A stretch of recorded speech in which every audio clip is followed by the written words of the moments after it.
بسم اللہ الرحمن الرحیم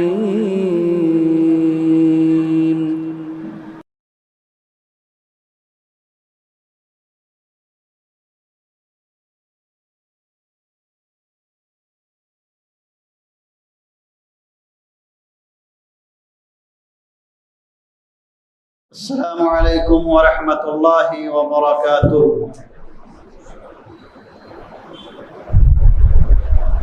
الحمد للہ رب العالمین والعاقبۃ للمتقین والصلاة والسلام علی رسول النبی الکریم وعلی آلہ وصحبہ اجمعین ومن تبعهم بإحسان إلى يوم الدین۔ اعوذ باللہ من الشیطان الرجیم۔ ربما يود الذين كفروا لو كانوا مسلمين رب اشرح لي صدري ويسر لي أمري واحلل عقدة من لساني يفقهوا قولي سبحانك لا علم لنا إلا ما علمتنا إنك أنت العليم الحكيم رب زدني علما نافعا اللهم زدنا ولا تنقصنا واكرمنا ولا تهنا وآتنا ولا تحرمنا وآثرنا ولا تؤثر علينا وأرضنا ورضى عنا۔ میرے دینی اور اسلامی بھائیوں، بزرگوں، نوجوان دوستوں اور ساتھیوں، عزیز بچوں، پردہ نشی، عزت مآب، میری اسلامی ماں اور بہنوں، اللہ رب العالمین کے فضل و کرم سے ہم نے آج 14ویں پارے کی آیتوں کی تلاوت سنی ہے۔ اللہ رب العالمین ہمارے صیام و قیام اور تلاوت کو قبول فرمائے۔ اللہ رب العالمین نے اس پارے کی شروعات میں یہ بیان کیا ہے کہ وہ لوگ جو دنیا کے اندر اللہ رب العالمین کے حکم کے مطابق نہیں چلتے ہیں، اپنی منمانی زندگی گزارتے ہیں، جب وہ اللہ کے دربار میں جائیں گے، اللہ کے پاس حاضر ہوں گے اور اللہ رب العالمین نے نافرمانوں کے لیے، کافروں اور مشرکوں کے لیے جو سزا تیار کیا ہے اس کو دیکھیں گے تو وہ بہت افسوس کریں گے اور بڑی آرزو کریں گے کہ کاش ہم دنیا کے اندر سدھر گئے ہوتے، نبی کی بات کو مان لی ہوتی، بتانے والے کی بات کو تسلیم کر لیا ہوتا۔ اللہ فرماتا ہے ربما یود الذین کفروا لو کانوا مسلمین، اکثر یہ کافر کہیں گے لو کانوا مسلمین، کاش کہ ہم مسلمان ہوتے، کاش کہ ہم مسلمان ہوتے، ہم ایمان لے آئے ہوتے۔ جب یہ کافر مسلمانوں کو جنت میں جاتے ہوئے دیکھیں گے اور اپنا ٹھکانہ جہنم اور اس کی آگ اور اس کے عذاب کو دیکھیں گے تو یہ ان کی آرزو اور تمنا ہوگی، لیکن یہ تمنا اس وقت کوئی کام نہیں آئے گی۔ اسی لیے اللہ رب العالمین نے اس کے آگے کہا کہ ابھی ان کو جتنی مستی کرنی ہے کر لیں اور جو کرنا ہے کر لیں، عیش و آرام سے زندگی گزار لیں، ذرہم یاکلوا ویتمتعوا، ان کو چھوڑ دیجئے، یہ کھائے پیے موج اور مستی کریں، خوب لطف اندوزی کریں، خوب عیش کریں، ویلہہم الامل، اور ان کو آرزو اللہ سے غافل کر رہی ہے۔ ان کی جو آرزو ہے، تمنا ہے، دنیا پانے کی تمنا، بہت سے لوگ ہوتے ہیں جو دنیا کی صرف تمنا رکھتے ہیں، اور کچھ لوگ ایسے ہوتے ہیں جو یہ سوچتے ہیں کہ ہم کسی بھی طرح سے جنت میں جائیں گے ہی اور ہم کو جنت میں جانا ہی ہے۔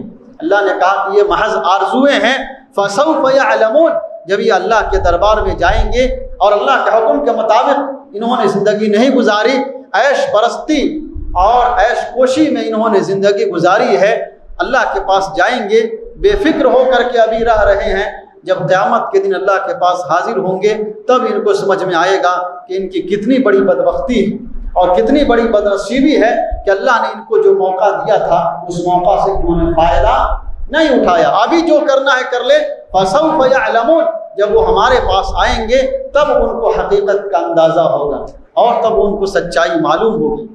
تو اللہ رب العالمین نے انسانوں کو یہ تعلیم دیا ہے کہ انسان غافل نہ رہے، اپنی غفلت کی چادر کو چاک کرے، ہوش میں آئے اور جس مقصد سے اللہ نے اس کو اس دنیا کے اندر بھیجا ہے اس مقصد کی تکمیل کرے، اللہ اس کے رسول کے حکم کے مطابق زندگی گزاری، جو قرآن اللہ نے اتارا ہے اس کی پیروی کرے، اللہ نے جو کتاب ہمارے درمیان نازل فرمائی ہے اور جو سنت جناب محمد رسول اللہ صلی اللہ علیہ وسلم لے کر کے آئے ہیں، اللہ نے پھر اس کی حفاظت کی ذمہ داری کا ذکر کیا ہے اور اللہ ارشاد فرماتا ہے اس کے بعد اِنَّا نَحْنُ نَزَّلْنَا الذِّكْرَ وَإِنَّا لَهُ لَحَافِظُونَ، کہ ہم نے قرآن کو نازل کیا ہے اور ہم ہی قرآن کی حفاظت کرنے والے ہیں۔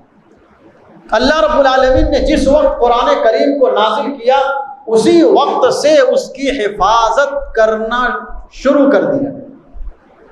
اللہ رب العالمین کی طرف سے جبریل امین اللہ کے کلام کو لے کر کے آتے تھے اور جناب محمد الرسول اللہ صلی اللہ علیہ وسلم کو سکھاتے تھے۔ آپ صلی اللہ علیہ وسلم پہلے خود ان تمام آیتوں کو یاد کرتے تھے۔ یہ حفاظت قرآن کا پہلا طریقہ، اللہ خود جبریل امین کے ذریعے سے نبی صلی اللہ علیہ وسلم کو قرآن سکھاتا تھا اور ہر سال رمضان میں جو بھی سکھائے رہتے تھے پورے کا دورہ کراتا تھا۔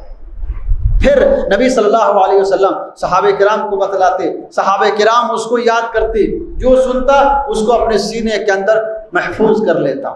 یہ دوسرا طریقہ۔ تیسرا، جناب محمد الرسول اللہ صلی اللہ علیہ وسلم نے ایسے لوگوں کو منتخب کیا تھا جو وحی نازل ہوتی ان کو بتلاتے کہ اللہ کی طرف سے یہ آیت نازل ہوئی ہے، اس کو لکھو، اس آیت کو اس آیت کو اس صورت میں اس آیت کے بعد پوری ترتیب کے ساتھ نبی اکرم صلی اللہ علیہ وسلم صحابہ کرام سے لکھاتے تھے اور زید بن ثابت رضی اللہ تعالی عنہ اور ان کی پوری ٹیم نبی صلی اللہ علیہ وسلم کے پاس جو وحی آتی تھی اس کو لکھتے تھے۔ یہ نبی صلی اللہ علیہ وسلم کا اہتمام تھا۔ اس کے بعد مسلمانوں نے اس قرآن کریم کو، جب یہ قرآن مکمل ہو گیا تو پورے کے پورے قرآن کو اپنے سینے کے اندر محفوظ کر لیا۔ یہ بہت بڑی قدرت ہے اور قرآن کا بہت بڑا معجزہ ہے کہ کوئی ایسی کتاب دنیا کے اندر نہیں ہے جس کو اتنی آسانی سے یاد کیا جا سکے جتنی آسانی سے آدمی قرآن کو یاد کر لیتا ہے۔ 10 سال کا بچہ پورا کا پورا 30 پارہ اپنے سینے کے اندر محفوظ کر لیتا ہے۔ یہ کرشمہ نہیں تو اور کیا، یہ قرآن کی حفاظت نہیں تو اور کیا ہے۔ دنیا والے چاہے قرآن کے جتنے نسخے جلا دیں، پھاڑ ڈالیں، لیکن رب کعبہ کی قسم ہمارے سینوں کے اندر جو قرآن ہے اس کو کوئی مٹا نہیں سکتا۔ صحابہ کرام سے لے کر کے آج تک اور قیامت تک یہ سلسلہ چلتا رہے گا۔ اِنَّا نَحْنُ نَزَّلْنَا الذِّكْرَ وَإِنَّا لَهُ لَحَافِظُونَ، یہ اللہ کا وعدہ ہے اور اللہ اس وعدے کو ہمیشہ پورا کرے گا۔ قرآن کے اندر کوئی چینجنگ ہونے والی نہیں ہے۔ لاکھ دشمن کوشش کرے قرآن کے اندر تبدیلی پیدا کرنے کی، اللہ رب العالمین اس کے اندر تبدیلی پیدا کرنے نہیں دے گا۔ قرآن کے ساتھ سنت کی بھی حفاظت کی ذمہ داری اللہ نے لیا۔ ذکر قرآن ہے اور حدیث قرآن کی تفسیر ہے۔ اللہ نے کہا اِنَّا أَنزَلْنَا إِلَيْكَ الذِّكْرَ لِتُبَيِّنَ مَا نُزِّلَ إِلَيْهِمْ، ہم نے قرآن کو بیان کیا ہے تاکہ قرآن کو نازل کیا ہے تاکہ آپ اس کی وضاحت کریں، اس کو ایکسپلین کریں، اس کی تفسیر کریں، اس کو بیان کریں، اس کے معنی اور مفہوم کو لوگوں کو سمجھائیں۔ تو حدیث وہی ہے جو نبی صلی اللہ علیہ وسلم نے اللہ کی باتوں کو لوگوں کو سمجھایا۔ اسی لیے حدیث بھی محفوظ ہے، چاہے شک کرنے والے جتنا اس کے اندر شک پیدا کریں، لیکن اللہ نے اپنے ایسے بندوں کو پیدا کیا جنہوں نے ساری ملاوٹ کو چھانٹ دیا اور بتلا دیا کہ یہ غلط ہے اور یہ صحیح ہے۔ اللہ نے حدیث کو بھی ایک دم صاف اور ستھرا رکھا، جو گندگی اور جو اس کے اندر ملاوٹ جو چیزیں ملائی گئی تھیں اپنی طرف سے، اللہ رب العالمین نے ایسے جہابذہ اور ایسے ناقدین اور ایسے ماہرین اور ایسے سنت سے محبت کرنے والے ایسے ذہین و فطین لوگوں کو پیدا کیا جنہوں نے دودھ کا دودھ اور پانی کا پانی کر دیا اور امت کے سامنے ایک دم خالص چیز لا کر کے پیش کر دیا۔ یہ بھی جو ہے اللہ رب العالمین کی طرف سے۔ تو اللہ قرآن اور سنت دونوں کی حفاظت کرے، یہ اللہ رب العالمین کا وعدہ ہے، اور اس میں دونوں چیزیں شامل ہیں۔ اچھا، اللہ رب العالمین نے اس سے پہلے جتنی کتابیں نازل فرمائی سب کے اندر تبدیلی ہو گئی، سب کے اندر چینجنگ ہوئی، سب کے اندر تحریف ہوئی، سب کے کسی کے معنی بدل دیے گئے، کسی کے ورسز کو ہی بدل دیا گیا، کسی کی آیت کو ہی چینج کر دیا گیا، کچھ اپنی طرف سے داخل کر دیا گیا۔ کیوں؟ اس لیے کہ ان کتابوں کی حفاظت کا ذمہ اللہ نے اپنے ذمے نہیں لیا تھا، بلکہ اس کی حفاظت کی ذمہ داری اللہ نے انسانوں کو ہی دے دیا تھا۔ بِمَسْتُحْفِظُ مِنْ کتاب اللہ، اس سے پہلے جتنی بھی کتابیں نازل ہوئی ان کے اس امت کے اس قوم کے علماء کے ذمے اللہ نے ڈال دیا کہ وہ ان کی حفاظت کریں گے، لیکن انسان کے ذمے جب اللہ کی کتاب کی حفاظت کی بات آئی تو انسانوں نے اس کے اندر تحریف پیدا کر دی۔ لیکن قرآن کو اللہ نے قرآن کی حفاظت کی ذمہ داری خود لیا ہے، اسی لیے ہماری کتاب آج تک محفوظ ہے، اس میں کوئی انسان گڑبڑی پیدا نہیں کر سکتا۔ اس کے بعد ایک عقیدے کی بات اللہ رب العالمین نے بیان کیا ہے، اور اللہ نے جو ستاروں کو پیدا کیا ہے اس کی حکمت کو بیان کیا۔ بہت سے جاہل لوگ یہ سمجھتے ہیں کہ آسمان سے جو ستارہ ٹوٹتا ہے اس ستارے کے اندر کرشمہ ہے اور اس کا اثر ہوتا ہے۔ اگر ٹوٹتے ہوئے ستاروں کو آدمی ٹوٹتے ہوئے ستاروں کو دیکھ کر کے اگر کوئی چیز مانگی جائے تو وہ چیز مل جاتی ہے، اور ٹیلی ویژن اور انٹرنیٹ اور سوشل میڈیا پہ ایسے کارٹون بھی بنا کر کے پیش کیے جاتے ہیں، چھوٹے چھوٹے بچوں کے ذہن کو گندا کیا جاتا ہے اور ان کے ذہن کے اندر بدعقیدگی پیدا کی جاتی ہے۔ اللہ رب العالمین نے یہاں پہ اس کی تردید کیا ہے اور بتایا ہے کہ اللہ نے ستاروں کو کیوں پیدا کیا، آسمان میں اللہ نے ستاروں کی تخلیق کیوں کیا۔ اللہ رب العالمین ارشاد فرماتا ہے وَلَقَدْ جَعَلْنَا فِي السَّمَاءِ بُرُوجًا، اور ہم نے آسمان میں بروج بنائے ہیں، بڑے بڑے ستارے بنائے ہیں، بڑے بڑے ستاروں کو اللہ نے آسمان کے اندر بنایا۔ وَزَيَّنَهَا لِلنَّاظِرِينَ، کیوں بنایا اللہ تبارک و تعالیٰ نے بڑے بڑے ستاروں کو؟ کہا وَزَيَّنَّاهَا لِلنَّاظِرِينَ، ہم نے آسمان کو ستاروں سے دیکھنے والوں کے لیے سجایا ہے، یعنی ستاروں کو اللہ نے آسمان کی زینت بنائی ہے، آسمان کی خوبصورتی اور آسمان کی زینت اللہ رب العالمین نے ستاروں کے ذریعے سے رکھی ہے۔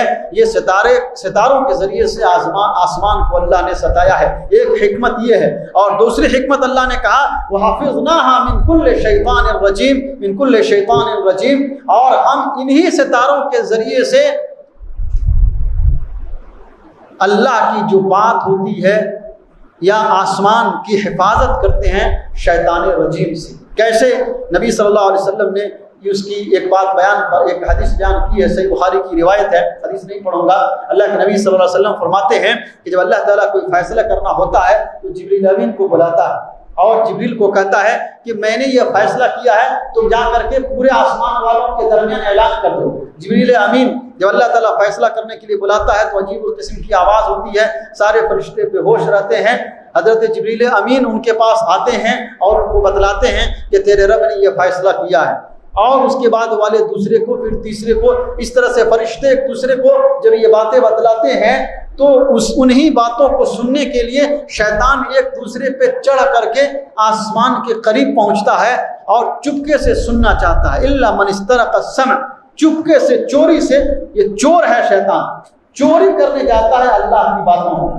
پھر نتیجہ کیا ہوتا ہے کہ اللہ نے جو ستارے رکھے ہیں فَأَتْبَعَهُ شِهَابٌ مُبِينٌ، تو فرشتے ان ستاروں کو توڑ کر کے اس شیطان رجیم کو، اس مردود شیطان کو مارتے ہیں۔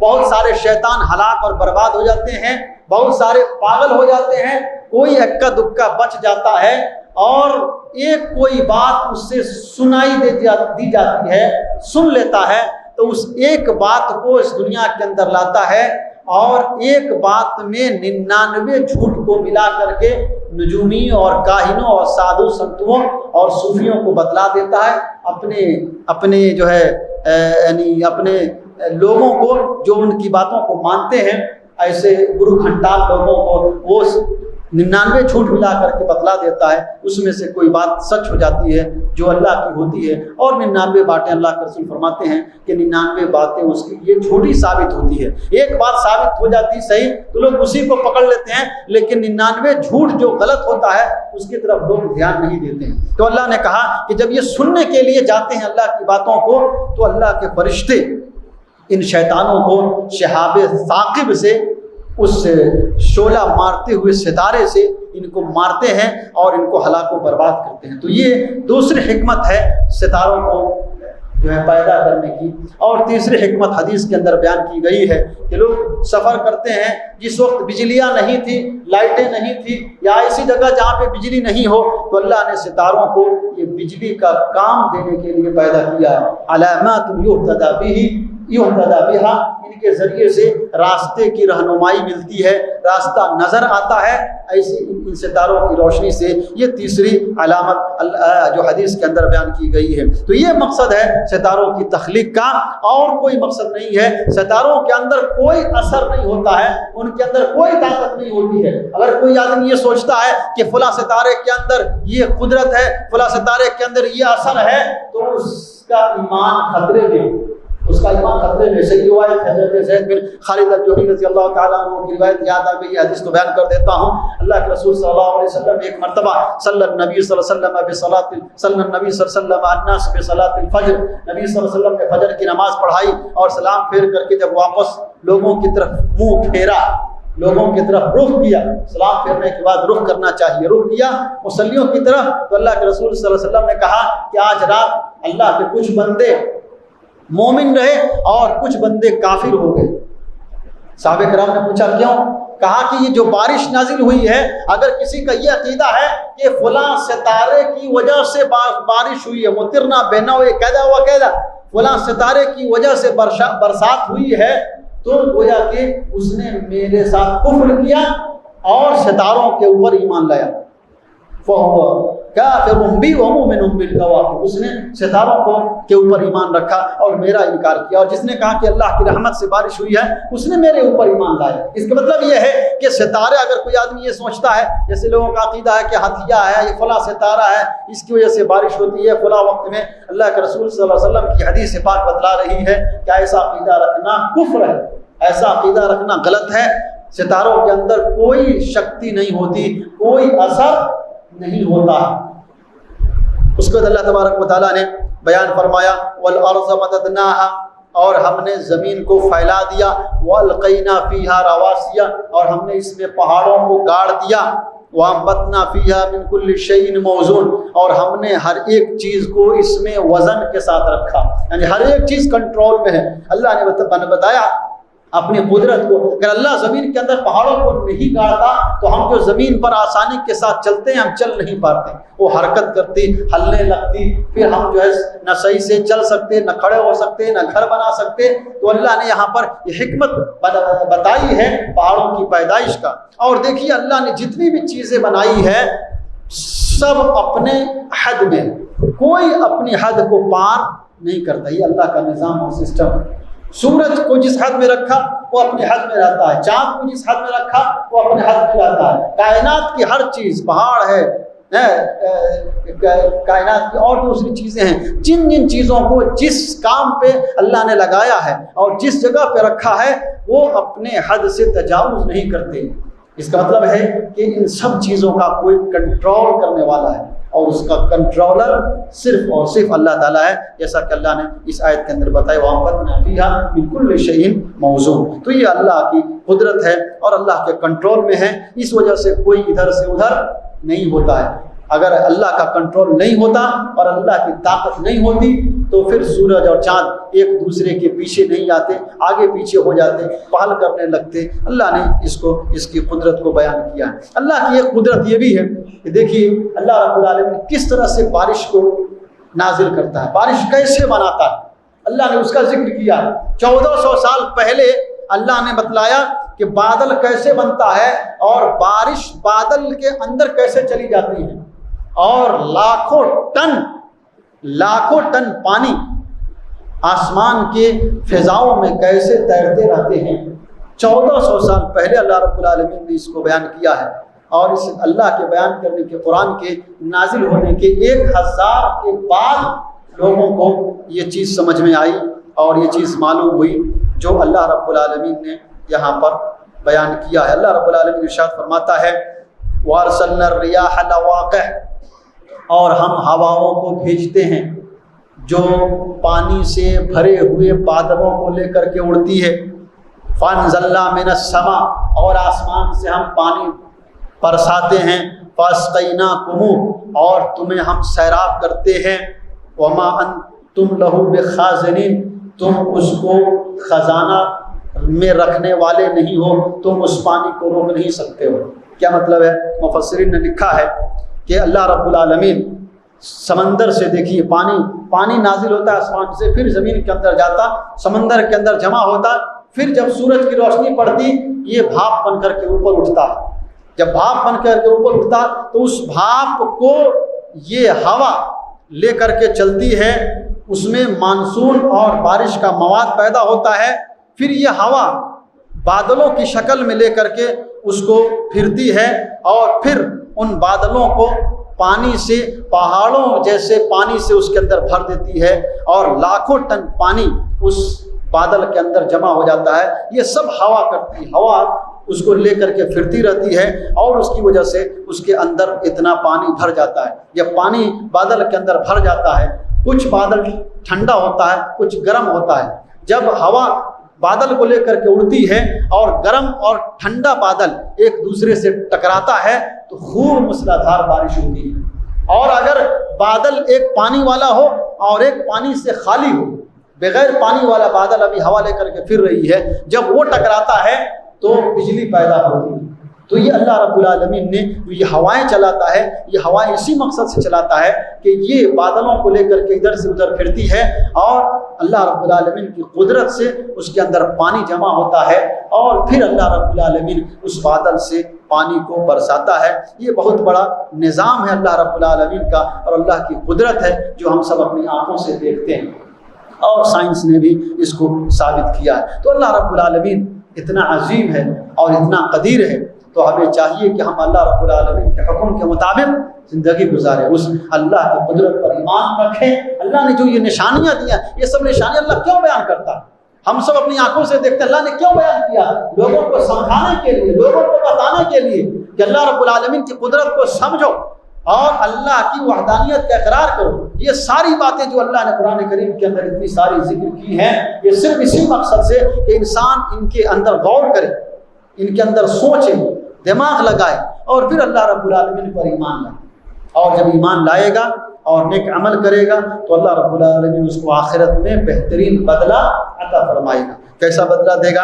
اللہ رب العالمین نے اسی پارے کے اندر بیان کیا ہے، دنیا کے اندر لوگوں کے دلوں کے اندر کینہ اور کپٹ ہوتا ہے، حسد ہوتا ہے، لیکن مومن بندے جب اللہ کے یہاں جائیں گے اور جنت میں اللہ رب العالمین ان کو ڈالے گا تو ان کے دلوں سے سارا کینہ، کپٹ، حسد، جلن سب کچھ نکال لے۔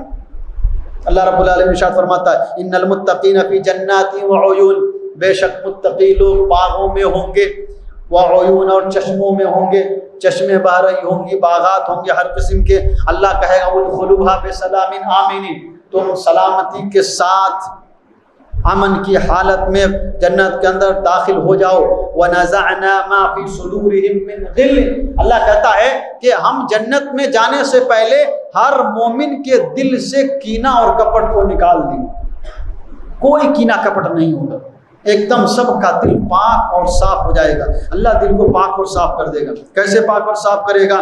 دنیا کے اندر رنجش ہوتی ہے، جب اللہ کے دربار میں جائیں گے تو وہ رنجش ختم ہو جائے گی۔ کہاں پر ختم ہوگی؟ اس کی وضاحت کے لیے صحیح بخاری کی ایک حدیث لے لیجیے۔ امام بخاری رحمۃ اللہ علیہ نے کتاب الرقاق کے اندر اس حدیث پاک کو ذکر کیا ہے، حدیث نمبر 6530 پر 5، اور حضرت ابو سعید خدری رضی اللہ تعالیٰ عنہ کی روایت، جناب محمد الرسول اللہ صلی اللہ علیہ وسلم فرماتے ہیں یخلص المؤمنون من النار، ایمان والوں کو جہنم سے نکالا جائے گا، اگر کوئی ایمان والا ہوگا اور غلطی کی وجہ سے وہ جہنم میں جائے گا تو جہنم کا جو اوپری طبقہ ہے وہ اوپری طبقے میں رہے گا. جہنم کے لہا سبعۃ ابواب، اللہ نے 7 دروازے قرآن کے اندر بیان کیے. نار ہے، جہنم ہے، سعیر ہے، سقر ہے، خطمہ ہے، حاویہ ہے. یہ سارے نام اللہ تعالیٰ نے ذکر کیے ہیں. جو مومن ہوں گے وہ جہنم میں جائیں گے تو اوپری حصے میں ہوں گے. اللہ کے رسول فرماتے ہیں کہ جب ان کو وہاں سے جہنم سے نکالا جائے گا فَيُحْبَسُونَ عَلَىٰ قَنْطَرَةٍ بَيْنَ الْجَنَّةِ وَالنَّارِ، تو انہیں جنت اور جہنم کے درمیان ایک پل پر روک لیا جائے گا. اور بہت عظیم پل ہے اور بہت خطرناک بھی پل ہے، بہت خطرناک بھی ہے. اللہ ہر آدمی کو اس پل سے پار کرنا پڑے گا. اللہ کے رسول صلی اللہ علیہ وسلم فرماتے ہیں بال سے باریک تر وہ پل ہوگا.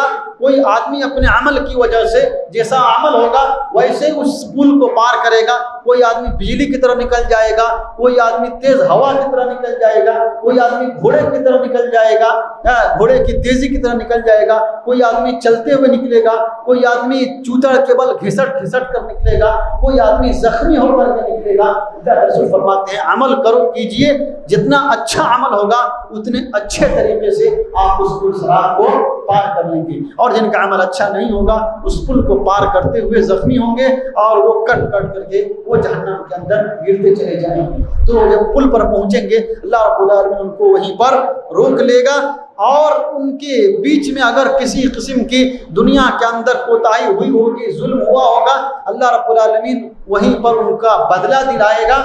اور پھر اللہ کہتا ہے کہ اللہ کے رسول فرماتے ہیں کہ اللہ رب العالمین ان کے دل کو صاف کر دے گا. اذا حذبوا ونقوا، جب ان کا دل پورا پاک اور صاف ہو جائے گا، کوئی کینہ کپٹ نہیں رہے گا، پھر اللہ رب العالمین ان کو جنت کے اندر داخل ہونے کی اجازت دے گا اور وہ جنت کے اندر جائیں گے. اسی کو اللہ نے یہاں پہ بیان کیا وَنَزَعْنَا مَا فِي صُدُورِهِم مِّنْ غِلٍّ. اللہ رب العالمین مومنوں کے دلوں سے کینہ اور کپٹ کو نکال دے گا. تو اللہ تعالیٰ آخرت میں کینہ اور کپٹ کو نکالے گا. اللہ رب العالمین نے دنیا میں بھی ہمیں دعا سکھائی ہے ربنا لا تجعل فی قلوبنا غلا للذین آمنوا. اللہ ایمان والوں کے لیے ہمارے دل میں کینہ مت رکھنا. تو یہ دعا نبی اللہ رب العالمین نے سکھائی ہے، اور قرآن کے اندر 2 جگہ یہ غل کا لفظ استعمال ہوا ہے جو دل کی رنجش اور دل کا کینہ ہوتا ہے. اللہ رب العالمین نے دعا سکھائی ہے کہ آپ دعا کیجئے کہ دل کے اندر کینہ نہیں ہو. اللہ کو یہ چیز پسند نہیں ہے. آدمی کو اپنا دل صاف رکھنا چاہیے. جتنا صاف اس کا دل ہوگا اتنا ہی اس کے لیے اچھا ہے. اور دنیا میں بھی دعا کرنی چاہیے اور دنیا میں بھی دل کو صاف رکھنا چاہیے. آخرت میں جنت میں جانے کے لیے تو اللہ رب العالمین دل کو صاف کر ہی دے گا، پاک صاف کر دے گا اور ہمارا دل پاک ہو جائے گا. اور یہاں پہ غلطی انسان سے ہوتی ہے تو آدمی اپنے دل کو صاف رکھے اور اللہ رب العالمین کی رحمت سے مایوس نہ ہو، اللہ کی رحمت کی امید رکھے. اس کے آگے اللہ رب العالمین نے اپنے بندوں کو یہ تعلیم دیا ہے. اپنے نبی صلی اللہ علیہ وسلم کو اللہ نے کہا نبئ عبادی انی انا الغفور الرحیم. اے جناب محمد رسول اللہ صلی اللہ علیہ وسلم، آپ لوگوں کو بتلا دیجئے، خبر کر دیجئے انی انا الغفور الرحیم، کہ میں بخشنے والا ہوں اور میں بڑا مہربان. اللہ رب العالمین بڑا مہربان ہے. اللہ بخشتا اسی لیے ہے کیونکہ اللہ رب العالمین مہربان ہے، بہت مہربان ہے. اللہ کی مہربانی اور اللہ کے رحم کا آپ اندازہ نہیں لگا سکتے. ایک حدیث پڑھ دیتا ہوں، صحیح بخاری کی روایت ہے. صحیح بخاری کتاب الرقاق حدیث نمبر 6460 پر 9 عن ابي هريره رضي الله تعالى عنه قال سمعت رسول الله صلى الله عليه وسلم يقول ان الله تعالى خلق الرحمه يوم خلقها 100 جزء او 100 رحمه فامسك عنده 99 رحمه وارسل في خلقه كلهم رحمه واحده فلو يعلم الكافر ما عند الله من الرحمه لم يئس من الجنه ولو يعلم المؤمن ما عند الله من العذاب لم یأمن من النار. صحیح بخاری کی روایت ہے. حضرت ابو ہریرہ رضی اللہ تعالی عنہ راوی ہیں. جناب محمد رسول اللہ صلی اللہ علیہ وسلم ارشاد فرماتے ہیں اللہ بڑا مہربان ہے اور اللہ بہت سخت عذاب دینے والا بھی. وان عذابی هو العذاب الالم، اور میرا عذاب بہت سخت بھی ہے. اللہ کے رسول فرماتے ہیں کہ اللہ رب العالمین نے جب رحمت کو پیدا کیا تو اس رحمت کے 100 حصے اللہ نے کیے. مسلم کی روایت ہے، اس میں کہا اللہ کے رسول صلی اللہ علیہ وسلم نے یعنی 100 جز 100 جز اللہ نے کی. اور اس حدیث میں بخاری کی روایت میں کہا کہ اللہ نے رحمت پیدا کی تو 100 رحمت کو پیدا کیا اور 99 رحمت کو اللہ رب العالمین نے اپنے پاس اسٹاک میں رکھ لیا، اپنے پاس اللہ نے اس کو سیو کر لیا، اپنے پاس رکھ لیا۔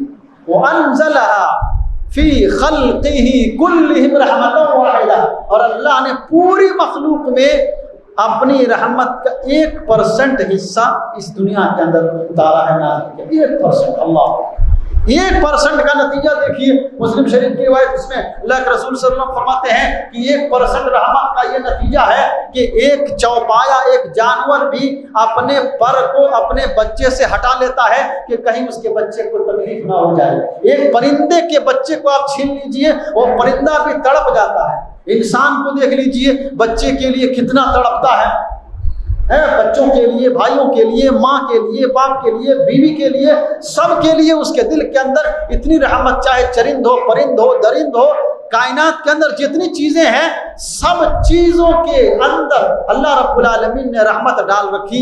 یہ ایک حصہ رحمت کا نتیجہ ہے۔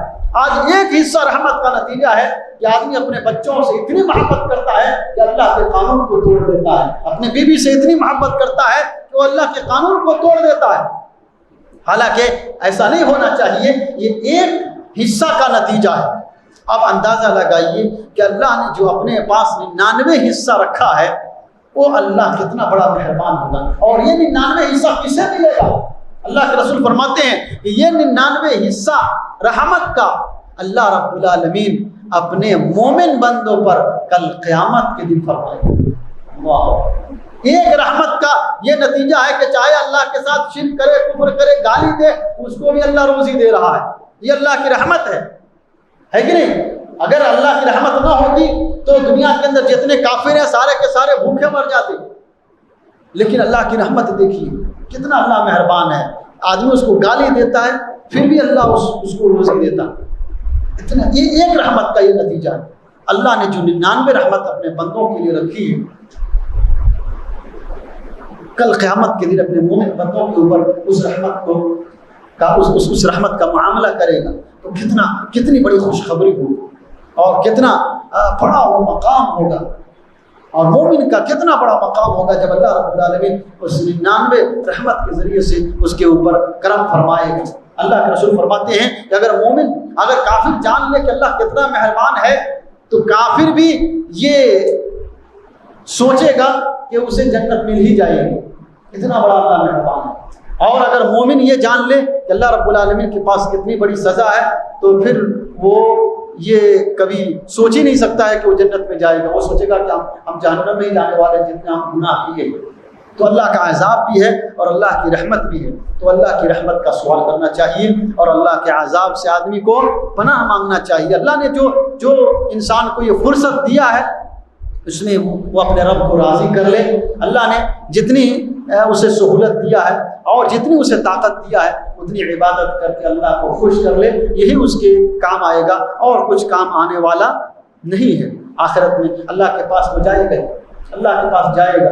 آپ دنیا کے اندر سفر کرتے ہیں، سفر میں تکلیف ہوتی ہے، آپ سفر کا انتظار کرتے ہیں، سفر کا پورا انتظام کرتے ہیں اور پورے سفر کے انتظام کا آپ سفر کے انتظام کی پوری پلاننگ کرتے ہیں۔ کبھی سوچا کہ ہماری آخرت کی سفر کا کیا پلان ہے، کیا ہم نے پلاننگ کیا ہے؟ اللہ رب العالمین اس کے بعد سورہ نحل شروع ہوتی ہے۔ سورہ نحل میں اللہ رب العالمین نے سفر کا ذکر کرتے ہوئے بتایا ہے وَتَحْمِلُ أَثْقَالَكُمْ إِلَىٰ بَلَدٍ لَمْ تَكُونُوا بَالِغِيهِ إِلَّا بِشِقِّ الْأَنفُسِ۔ آپ سفر کرتے ہو، ایک شہر سے دوسرے شہر جاتے ہو، سفر کرنے میں آپ کو تکلیف ہوتی، چاہے جتنی بھی سہولت سے مزین سواری کیوں نہ ہو، چاہے وہ فلائٹ ہو، چاہے وہ ٹرین ہو، چاہے وہ بس ہو، چاہے وہ آپ کی اپنی نجی گاڑی ہو، جس سے بھی آپ سفر کریں، سفر کے اندر تھکاوٹ ضرور ہوتی ہے اور سفر کے اندر تکلیف ضرور ہوتی ہے۔ اللہ رب العالمین نے یہ پیغام دیا ہے کہ آپ دنیا کے اندر سفر کرتے ہیں، آپ کو تکلیف ہوتی ہے، آخرت کے سفر بھی تکلیف سے کم نہیں ہے، اس لیے اس آخرت کی سفر کی بھی تیاری کیجیے۔ دنیا میں اللہ نے جتنی چیزیں بنائی سواری کے لیے، آپ اس پہ سواری کرتے ہیں، آپ کو جیسی پریشانی ہوتی ہے، آپ اللہ کے یہاں جائیں گے تو وہاں بھی پریشانی ہوگی۔ ایسے وقت میں چاہیے کہ مومن بندہ اپنی سواری کا انتظام کرے اور اپنے آخرت کے سفر کی پوری پلاننگ کرے، ایسا کچھ کر کے جائے کہ اللہ رب العالمین اس کے ساتھ آسانی کا معاملہ فرمائے۔ اچھا کام کریں گے اللہ آسانی کا معاملہ فرمائے گا، اگر برا کام کریں گے تو ہمارا یہ سفر تکلیف دہ سفر ہوگا۔ حضرت علی بن ابی طالب علی بن ابی طالب رضی اللہ تعالی عنہ کہا کرتے تھے، میں سوچتا ہوں اور مجھے ایسا لگتا ہے کہ ہم اللہ کے عذاب سے کیسے بچ پائیں گے، ہم اللہ کے دربار میں جانے والے ہیں، ہمارے پاس عمل کم ہے اور سفر ہمارا بہت دور کا ہے، بہت دور کا سفر ہے، ہم کیسے اللہ رب العالمین کے پاس کامیاب ہو سکیں گے، کیسے پار ہوں گے، کیسے اس سفر کی صعوبتوں کو برداشت کریں گے۔ یہ صحابہ کرام سوچتے تھے۔ تو اچھا کام کیجئے گا تو اچھا ہوگا اور برا کام کیجئے گا تو اس کا برا نتیجہ ہوگا۔ اللہ رب العالمین نے اسی پارے کے اندر بیان کیا ہے، الذین تتوفاہم الملائکہ ظالمی انفسہم فالقوا السلم، کہ جو برے لوگ ہوتے ہیں جب ان کو موت دینے کے لیے فرشتے آتے ہیں تو ان کا سر شرم سے جھک جاتا ہے اور وہ سوچنے لگتے ہیں کہ کیا ہم نے برا کام کیا ہے، ما كنا نعمل من سوء، ایسا سوچنے لگتے ہیں کہیں ایسا تو نہیں کہ ہم نے برا کام کیا ہے۔ تو برا کام جب کیا ہے ان کو بھی احساس ہونے لگتا ہے کہ ہم نے برا کام کیا ہے، اور اللہ رب العالمین ہر کام سے باخبر ہے۔ جب ان کا کام برا ہوتا ہے فرشتے اس کی روح کو، اس خبیث روح کو قبض کر کے لے جاتے ہیں، وہیں سے اس کے عذاب اس کے ساتھ عذاب کا معاملہ شروع ہو جاتا ہے۔ اللہ رب العالمین کہتا ہے فَادْخُلُوا أَبْوَابَ جَهَنَّمَ خَالِدِينَ فِيهَا، روح جیسے ہی اللہ کے پاس جاتی ہے اور وہاں سے پھر واپس آ جاتی ہے،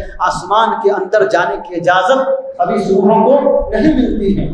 وقت نہیں ہے میں حدیث پڑھوں، کتنی بری حالت میں خبیث روحوں کی کتنی بری حالت ہوتی ہے اور کتنی بدبو آتی ہے۔ صحیح بخاری کی لمبی روایت اللہ کے رسول نے بیان کیا ہے، کبھی موقع ملے گا تو بتاؤں گا۔ بڑی بری حالت ہوتی ہے، آسمان میں داخل ہونے کی اجازت نہیں ملتی اور پھر اسے فرشتے ادھر لا کر کے سجین کے اندر اس کی روح کو ڈال دیتے ہیں اور اللہ رب العالمین اس کے ساتھ سزا کا معاملہ شروع کر دیتا ہے، اس کو عذاب ہونے لگتا ہے۔ لیکن اگر آدمی ایمان والا ہو، اگر نیک عمل کیا ہو، اگر وہ نمازیں پڑھتا ہو، روزہ رکھتا ہو، زکوٰۃ دیتا ہو، صدقات و خیرات کرتا ہو، برے کام نہیں کرتا ہو، اچھے کام کرتا ہو، اللہ کو خوش رکھنے کی کوشش کرتا ہو، اپنے عمل کے ذریعے سے اللہ کو خوش رکھے، اللہ کی رحمت کو حاصل کر لیتا ہے، تو جب ایسا آدمی کے پاس فرشتہ اس کی روح کو قبض کرنے کے لیے آتا ہے تو مومن بندہ گھبراتا نہیں ہے، کیونکہ فرشتے آتے ہی اسے سلام کہتے ہیں۔ اللہ اکبر۔ اللہ رب العالمین ہم سب کو نیک عمل کی توفیق عطا فرمائے۔ اللہ کہتا ہے الذین تتوفاہم الملائکۃ الطیبین، وہ لوگ جن کو فرشتے موت دیتے ہیں۔ فرشتے یعنی کئی سارے فرشتے ہیں، کئی سارے جو ہے ملک الموت ہیں جو دنیا کے اندر روح قبض کرنے کے لیے آتے ہیں، اور ان کے ساتھ بہت سارے فرشتے آتے ہیں روحوں کو لینے کے لیے، رحمت کے فرشتے، عذاب کے فرشتے، یہ سب اس کی روح کو لینے کے لیے آتے ہیں۔ اگر مومن بنتا ہے تو رحمت کے فرشتے آتے ہیں، اگر نافرمان بنتا ہے تو عذاب کے فرشتے آتے ہیں اس کی روح کو لینے کے لیے۔ جب یہ نیک اور صالح اور یہ اچھے رحمت کے فرشتے، جب یہ رحمت کے فرشتے مومن بندے کی روح کو لینے کے لیے آتے ہیں، جن کا عمل شرک سے پاک ہوتا ہے، جو کفر نہیں کرتے ہیں، جو بدعمالیوں سے پاک ہوتے ہیں، یہ بلکہ بعض مفسرین نے یہ کہا ہے، مجاہد وغیرہ کہتے ہیں کہ طیبین کا مطلب ہے کہ اس کا دل پاک ہو اور اس کا عمل خالص ہو، اس کا دل پاک ہو، دل صاف ہو اور اس کا عمل خالص ہو۔ ایسے آدمی کی روح کو قبض کرنے کے لیے فرشتے آتے ہیں، یقولون سلام علیکم، فرشتے آ کر کے اسے السلام علیکم بولتے ہیں، آپ پر سلامتی ہو۔ اللہ، تو جب فرشتے آ کر کے آپ کو سلامتی بولیں گے تو آپ کا وہیں سے اندازہ لگا لیجیے کہ آپ کے ساتھ اچھا معاملہ ہونے والا ہوگا، اور وہیں سے اچھا معاملہ ہوتا ہے، اور پھر اللہ رب العالمین ایسے لوگوں کو کہتا ہے ادخلوا الجنۃ بما کنتم تعملون، تو جنت کے اندر داخل ہو جاؤ اپنے عملوں کی بنیاد پر، بما کنتم تعملون۔ اس کا مطلب یہ ہے کہ جب تک آدمی کے پاس اپنا عمل نہیں ہوگا اس کا ایمان کافی نہیں ہے۔ بہت سے لوگ سوچتے ہیں کہ بس ہم ایمان لے آئے کافی ہے، ایمان لانا، زبان سے لا الہ الا اللہ کہہ دیا تو بس ہو گیا، زبان سے لا الہ الا اللہ کہہ بھی دیا تو کیا حاصل، دل و نگاہ مسلمان نہیں تو کچھ بھی نہیں۔ جی عمل چاہیے، عمل کی وجہ سے اللہ کی رحمت ملے گی، اور انسان کے پاس اپنا عمل ہوگا تبھی جا کر کے اللہ اس کے اوپر رحم فرمائے گا اور اسے جنت نصیب ہوگی۔ عمل سے زندگی بنتی ہے، جنت بھی جہنم بھی، یہ خاکی اپنی فطرت میں نہ نوری ہے نہ ناری ہے۔ اگر آپ کو اللہ کے یہاں کامیابی چاہیے، موت کے وقت سے ہی موت کی سختیاں سب کو آئیں گی، الا ان للموت سکرات، موت کی سختیوں سے سب کو گزرنا ہے، لیکن مومن بندہ اگر ہوگا تو اس کی روح جیسے ہی نکلے گی سکرات الموت سے وہ باہر آئے گا، موت کی سختیاں اس سے ختم ہوگی، اور فرشتے اس کی روح کو لے کر کے جیسے ہی نکلیں گے اسی وقت سے اس کو سکون ہی سکون ہے اور اطمینان ہی اطمینان ہے۔ اس لیے آدمی کو چاہیے کہ اچھے عمل کرے اور اللہ رب العالمین کو خوش کرنے کی کوشش کرے، شرک نہ کرے۔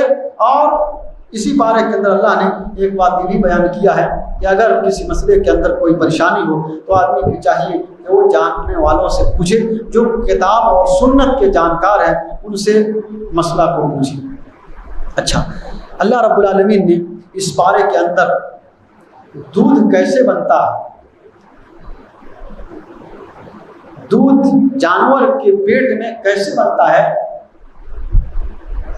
اس کو بیان کیا، اور اللہ کی قدرت کا اندازہ لگائیے کہ کس طرح سے اللہ رب العالمین جانور کے معدہ سے، جہاں پہ سارا کھانا جمع ہوتا ہے، وہاں سے خالص چھان کر کے ایک دم پیور دودھ کیسے نکالتا ہے۔ اللہ رب العالمین ارشاد فرماتا ہے وَإِنَّ لَكُمْ فِي الْأَنْعَامِ لَعِبْرَةً، جانوروں میں تمہارے لیے عبرت ہے، جانوروں کے اوپر غور کرو۔ نُسْقِيكُمْ مما فی بطونہ، اس کے پیٹ سے ہم تمہیں پلاتے ہیں، من بین فرث ودم، گوبر اور خون کے بیچ سے، لبنا خالصا، خالص دودھ، سائغا للشاربین، جو ایک دم پینے کے لائق ہوتا ہے، ایک دم صاف ستھرا ہوتا ہے۔ کس طرح سے؟ حضرت عبداللہ بن عباس رضی اللہ تعالیٰ عنہ اس آیت کی تفسیر میں بیان کرتے ہیں کہ اللہ کیسے خالص دودھ کو پیدا کرتا ہے۔ کہتے ہیں کہ جب جانور چارہ کو کھاتا ہے، وہ چارہ جانور کے معدہ میں جمع ہو جاتا ہے، اور معدہ اس کو پکاتا ہے، اس چارہ کو پکاتا ہے، اور معدہ کے اس عمل سے غذا جب ہضم ہوتا ہے تو اس کے 3 حصے بنتے ہیں۔ ایک حصہ جو فاضل ہوتا ہے، جس کو جو چارہ گوبر کی شکل میں ہو جاتا ہے، تو ایک وہ فضلہ کی شکل میں نیچے بیٹھ جاتا ہے، اور اس کے اوپر دودھ ہوتا ہے، اور اس کے اوپر خون ہوتا ہے۔ نیچے جو اس کا چارہ کھایا ہوا رہتا ہے، پچتا ہے، وہ رہتا ہے، اس کے اوپر دودھ آتا ہے، اور اس کے اوپر خون ہوتا ہے۔ یہ 3 چیز ہوتی ہے۔ پھر جگر کے پاس یہ چیز جاتی، خون اور دودھ دونوں جگر کے پاس جاتا ہے، اور جگر ان کو ان کے مقامات تک پہنچا دیتا ہے۔ انسان کا جگر دودھ ہے تو اس کو تھن تک پہنچا دیتا ہے، اور خون ہے تو دودھ سے خون کو چھانٹ کر کے وہ انسانوں کے یا جانوروں کے رگوں میں بھیج دیتا ہے۔ تو جو گوبر ہوتا ہے وہ گوبر کے راستے نکل جاتا ہے، اور جو دودھ ہوتا ہے وہ تھن کے راستے آتا ہے، اور جو خون ہوتا ہے وہ جانوروں کے رگوں میں پھیل جاتا ہے۔ تو اللہ نے کہا کہ اس طرح سے خون اور دودھ اور چارہ ہے، دودھ ہے اور خون ہے، تو چارہ اور خون کے بیچ سے اللہ نے کہا، یعنی نیچے جانور کا چارہ ہوتا ہے، اور وہ جو جب ہضم ہوتا ہے وہ جانور کا گوبر ہوتا ہے، اور اس کے اوپر خون ہوتا ہے، اور اس بیچ میں دودھ رہتا ہے، اور اللہ رب العالمین اس دودھ کو ایک دم خالص دودھ اس خون اور اس گندگی سے نکال کر کے انسانوں کو مہیا کرتا ہے۔ تو اللہ رب العالمین نے کہا کہ یہ اللہ کی قدرت ہے، اس کے اندر بھی آپ کو سبق ہے، اس سے بھی سبق لیجئے کہ اللہ رب العالمین کتنا بڑا ہے اللہ، اور کتنا بڑا اس کا نظام ہے۔ بلکہ اللہ رب العالمین نے اس بارے کے اندر ایک مکھی کی بھی مثال بیان کی، ایک شہد کی مکھی، اور شہد کا بھی اللہ نے تذکرہ کیا ہے کہ دیکھیے شہد کیسے مکھی بناتی ہے۔ یہ بھی ایک مکھی بھی اللہ کے حکم کے مطابق چلتی ہے، اللہ نے یہ تعلیم دیا ہے۔ شہد کی مکھی کو اللہ جیسے کہتا ہے وہ مکھی ویسے ہی کرتی ہے۔ اللہ فرماتا ہے وَأَوْحَىٰ رَبُّكَ إِلَى النَّحْلِ اور تیرا رب مکھی کو بتلاتا ہے انتخذی من الجبال بیوتا کہ تم پہاڑوں میں اپنا گھر بناؤ. مکھی کو اللہ کہتا ہے کہ تم پہاڑوں میں اپنا گھر بناؤ. آپ دیکھیں گے کہ مکھی پہاڑوں میں گھر بناتی ہے. ومن الشجر درختوں پہ اپنا گھر بناؤ. ومما یعرشون اور لوگ جو چھت بناتے ہیں ان چھت کے نیچے جو چھجی ہوتی ہے اللہ کہتا ہے کہ ان چھجیوں کے نیچے ان چھتوں میں گھروں کے چھتوں میں اپنا چھتا بناؤ. یہ مکھی وہی کرتی ہے. زمین کے اوپر مکھی کا چھتا آپ نہیں دیکھیں. اللہ نے اسے کہا ہے کہ پہاڑوں میں بنانا تو پہاڑ میں بناتی ہے. اللہ نے کہا ہے کہ تمہیں گھر کے چھتوں میں بنانا وہ چھتوں میں بناتی ہے. اللہ نے کہا درختوں پر بنانا درختوں پر بناتی ہے. پھر اللہ اسے کہتا ہے ثم کلی من کل الثمرات جاؤ اب پھلوں کے اوپر سے رس چوس کر کے لاؤ. فصلو کی سبل رب کی ذللا اور اپنے رب کے راستے پر چل پڑو. مکھی اپنے اللہ کے راستے پر چل پڑتی ہے اور لاکھوں پھولوں کا رس چوس کر کے وہ لے کر کے آتی ہے. بلکہ بعض اہل علم نے لکھا ہے کہ 1 کلو شہد بنانے میں شہد کی مکھی 4 ٹن پھولوں کا رس چوستی ہے. 4 ملین پھولوں کا رس چوستی ہے. اللہ 4 ملین پھولوں کا رس چوس کر کے الا کر کے اس گھر کے اندر رکھتی ہے جو اس کا چھتا ہوتا ہے. اچھا دیکھیے چھتا کو بھی اللہ رب العالمین نے جو یہاں پہ بیان کیا ہے اللہ نے اس کو گھر بتلایا. اور گھر دیکھیے اور اس کا کرشمہ دیکھیے. آپ اللہ کی قدرت کو جاننا چاہتے ہیں تو آپ مکھی کے چھتے کو دیکھیے. مکھی کا چھتا مسدس ہوتا ہے.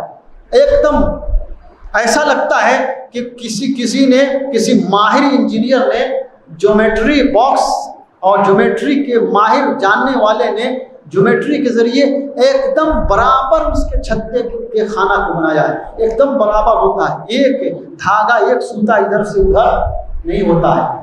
اور اس میں دیواریں ہوتی ہیں. اللہ نے گھر میں جیسے دیوار ہوتی ہے ویسے دیواریں ہوتی ہیں. اور ان کی ایک ملکہ ہوتی ہے جو جس کے حکم کے مطابق سب کے سب کام کرتے ہیں. یہ ملکہ بعض مفسرین نے لکھا ہے کہ 3 ہفتوں میں 12,000 انڈے دیتی ہیں. اور یہ ساری شہد کی مکھیاں پھولوں کا رس چوس کر کے لاتی ہیں اور ان کے پیٹ سے اللہ رب العالمین شہد نکالتا ہے. ان کے پیخانے کے راستے سے اللہ رب العالمین شہد کو نکالتا ہے. اللہ نے کہا کہ یخرج من بطونها شراب مختلف الوان. پھر اللہ اس کے پیٹ سے شہد نکالتا ہے جس کے مختلف رنگ ہوتے ہیں.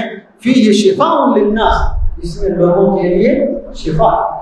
ان فی ذلک لآیۃ لقوم یتفکرون.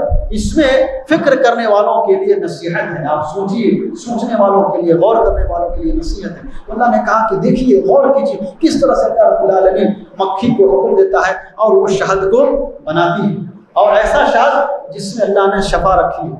اگر کسی کا پیٹ جھڑ رہا ہو اور شہد پی لیتا ہے تو اس کا پیٹ اس کا لوز موشن ختم ہو جاتا ہے. اللہ رب العالمین اس کی بیماری کو دور فرما دیتا ہے. صحیح بخاری کی روایت ہے ایک آدمی جناب محمد الرسول اللہ صلی اللہ علیہ وسلم کے پاس آیا اور کہا کہ اللہ کے رسول صلی اللہ علیہ وسلم استطلق بطن اخی. اے اللہ کے رسول میرے بھائی کا پیٹ چالو ہو گیا ہے لوز موشن ہو گیا ہے. اللہ کے رسول صلی اللہ علیہ وسلم نے کہا کہ اسے شہد پلا دو. جا کے شہد پلایا. آ کر کے بتایا اللہ کے رسول اور زیادہ ہو گیا. اللہ کے رسول نے کہا کہ اور پلاؤ. کہا کہ اللہ کے رسول اور پلایا تو اور زیادہ ہو گیا ہے. تو اللہ کے رسول صلی اللہ علیہ وسلم نے کہا کذب بطن اخیک. تیرے بھائی کے پیٹ نے غلط کہا ہے. تیرے بھائی کا پیٹ جھوٹ بول رہا ہے. وصدق اللہ. اللہ نے سچ کہا ہے. پھر جا کر کے پلاؤ. راوی بیان کرتے ہیں کہ جب تیسری بار جا کر کے پلایا تو اس کا پورا لوز موشن ختم ہو گیا. تو یہ شفا ہے. بہت ساری بیماریوں کا علاج ہے. اس کا مطلب یہ ہے کہ شہد کو یوز کریں گے تب جا کر کے شفا ملے گی. گلے میں لٹکائیں گے تو ملے گی شفا. قرآن بھی شفا ہے.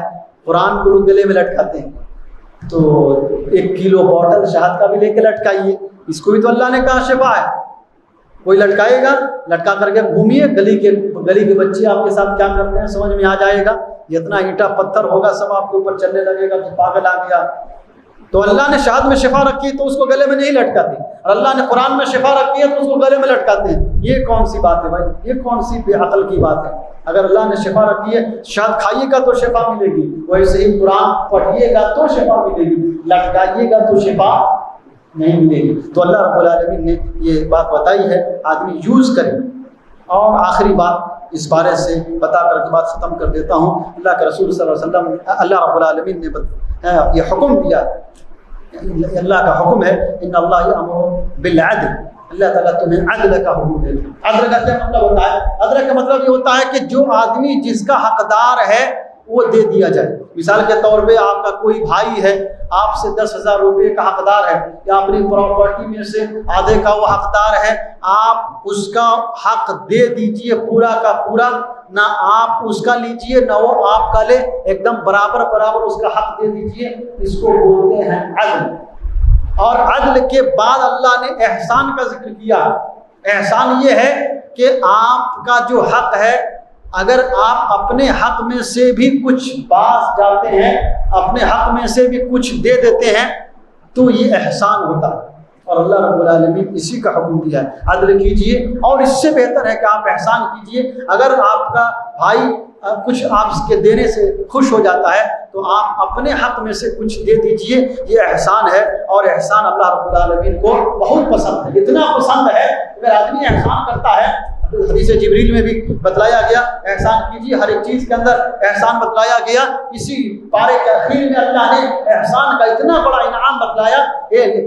اللہ رب العالمین فرماتا ہے ان اللہ مع الذین اتقوا والذین هم محسنون، اللہ رب العالمین ایسے لوگوں کے ہمیشہ ساتھ رہتا ہے جو تقوی اختیار کرتے ہیں اور جو احسان کرتے ہیں۔ تو احسان کرنے کا جذبہ پیدا کیجیے، اللہ اپنے حق سے دستبردار ہو جائیے، اور اللہ رب العالمین کے سامنے اللہ رب العالمین کی طرف سے اچھے اچھے انعامات حاصل کرنے کا جذبہ اپنے اندر پیدا کیجیے۔ برا کام مت کیجیے، اللہ نے برائی سے منع کیا ہوا ہے، نہی عن الفحشاء والمنکر، اللہ نے برے کاموں سے، منکر کاموں سے منع کیا ہے، ظلم و زیادتی سے منع کیا ہے۔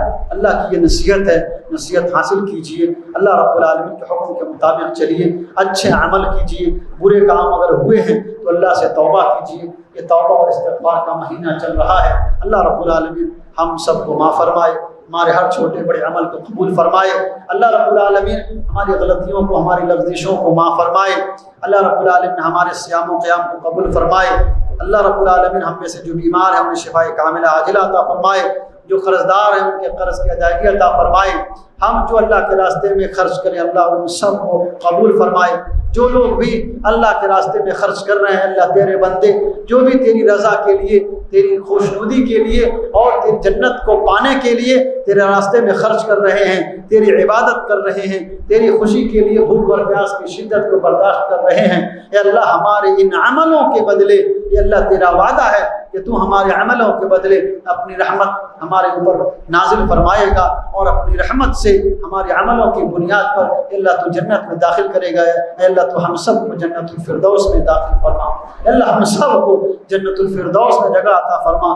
ہم میں سے جن کے والدین گزر گئے ہوں اے اللہ ہم سب کو جنت الفردوس میں جگہ عطا فرما۔ اے اللہ ہم سب کو جہنم کی آگ سے بچا لے، ہم سب کو قبر کے عذاب سے بچا لے، ہم سب کو قبر کے فتنے سے بچا لے۔ اے اللہ قبر کے اندر جو عذاب ہے یا اللہ تو اس عذاب سے ہم سب کی حفاظت فرما۔